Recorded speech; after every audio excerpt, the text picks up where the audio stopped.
అట్లాగే వసతి ఫ్రీ, ఇల్లు ఫ్రీనే కదా ఇప్పుడు. ప్లస్ వైద్యానికి ఖర్చులు ఇస్తున్నది, విద్యకి ప్రభుత్వం ఫీజు రియంబర్స్మెంట్లు పెడుతోంది. ఇంకెక్కడ ఇక్కడ అందులో ఇంకోటి ఎస్టీ అయితే స్కాలర్షిప్ కూడా వస్తుంది కదా బేసిక్గా.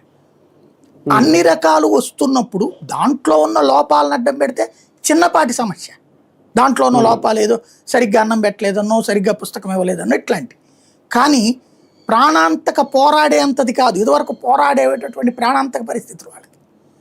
ఈ మార్పు అన్నది ఓవరాల్గా నక్సల్స్కి ఇక ఆశ్చర్యం లేకుండా చేసి, నక్సల్స్కి ఆశ్చర్యం ఎప్పుడైతే వీళ్ళు ఇవ్వలేదు, గిరిజనులు పేదలు ఇవ్వడం మానేశారు, వాళ్ళు దాక్కోవడానికి ప్లేస్ లేదు. దాంతో వీళ్ళకి సంబంధించిన ఇన్ఫర్మేషన్ ఈజీగా దొరుకుతుంది పోలీసులకి.